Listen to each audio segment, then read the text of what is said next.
ॐ लोकवीरं महापूज्यं सर्वरक्षाकरं विभुं पार्वतीहृदयानन्दं शास्तारं प्रणमाम्यहम्।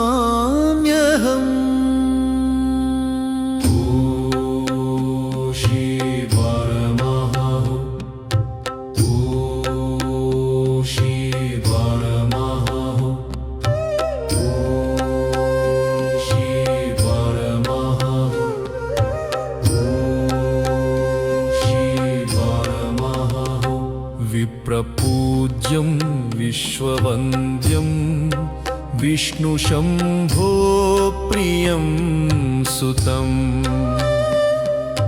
कुक्षिप्रप्रसादनिरतं शास्तारं प्रणमाम्यहम्। मत्तमातङ्गगमनं कारुण्यामृतपूरितं सर्वविघ्नहरं देवं शास्तारं प्रणमाम्यहम्। अस्मत्कुलेश्वरं देवम् अस्मच्छत्रुविनाशनम्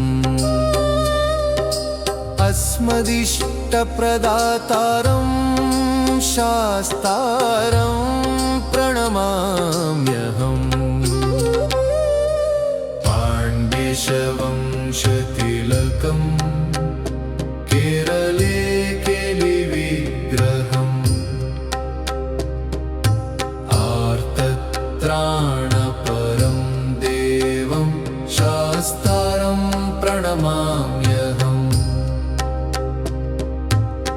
पञ्चरत्नाख्यमेतद्यो नित्यं शुद्धः पठेन्नरः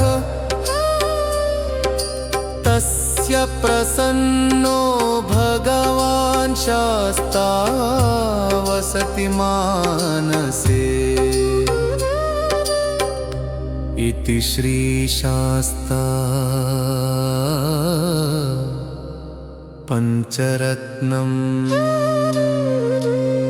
अथ शास्ता नमस्कार श्लोकाः। अथ शास्ता नमस्कार श्लोकाः। अथ शास्ता नमस्कार श्लोकाः। अथ शास्ता नमस्कार श्लोकाः।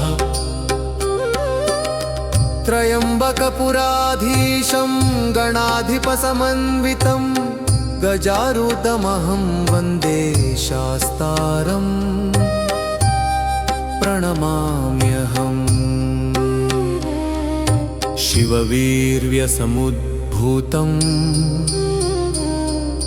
श्रीनिवासतनूद्भवम् शिखिवाहानुजं वन्दे शास्तारं प्रणमाम्यहम्। यस्य धन्वन्तरिर्माता पिता देवो महेश्वरः तं शास्तारमहं वन्दे महारोगनिवारणम्।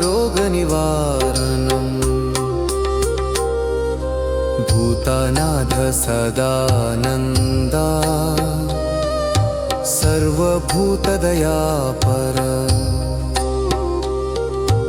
रक्ष रक्ष महाबाहो शास्त्रे तुभ्यं नमो नमः।